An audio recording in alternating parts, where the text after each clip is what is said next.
Sekretaris Jenderal PDIP Hasto Kristianto turut merespons terkait mundurnya Erlangga Hartarto dari kursi Ketua Umum atau Ketum Partai Golkar pada Minggu 11 Agustus 2024 lalu. Hasto mengaku terkejut saat mendengar kabar tersebut. Hal itu lantaran mundurnya Erlangga dinilai tiba-tiba menjelang Pilkada serentak 2024. Padahal Erlangga di matanya merupakan sosok komunikator yang baik. Bahkan, Hasto mengungkapkan sudah banyak kerjasama yang terjalin selama ini dengan Partai Golkar.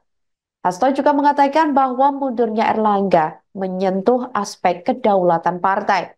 Ia menuturkan dinamika politik yang terjadi saat ini menjadi tantangan tersendiri bagi partai politik untuk terus menjaga anggotanya. Pihaknya pun sempat menyinggung terkait pengalaman ketika PDIP mengalami berbagai intervensi kekuasaan pada masa Orde Baru. Tujuan intervensi kala itu ialah untuk mengerdilkan demokrasi dan menjauhkan prinsip-prinsip kedaulatan partai. Mengejutkan bagi kami adalah berita mundurnya Ketua Umum Partai Golkar Bapak Erlangga Hartarto.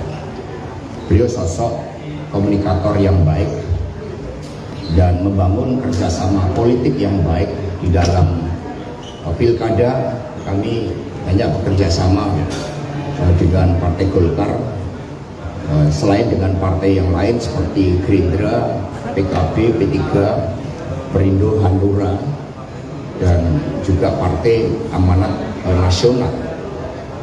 Nah, sehingga hal tersebut sangat mengejutkan karena ini dalam rangka Pilkada serentak dan muncul kejadian politik yang dalam kategori kami suatu hal yang luar biasa yang menyentuh aspek kedaulatan partai.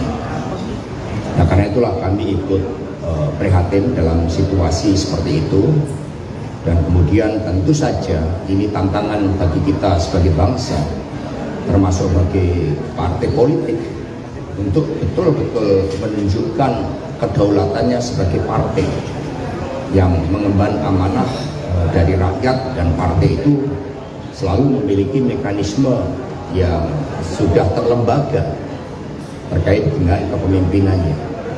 PD Perjuangan memiliki pengalaman buruk pada masa Orde Baru ketika berbagai intervensi kekuasaan itu dilakukan yang tujuannya adalah untuk mengkerdilkan demokrasi, menjauhkan prinsip-prinsip kedaulatan rakyat.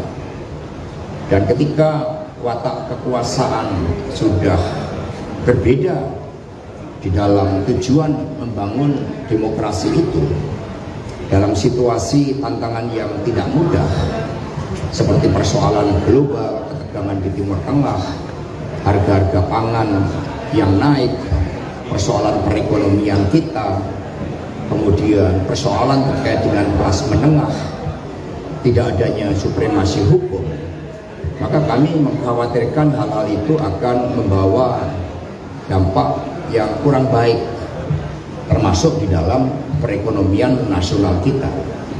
Sebagai partai politik, PD Perjuangan tidak campur tangan terhadap rumah tangga partai politik lain, tetapi tentu saja terhadap apa yang terjadi itu sangat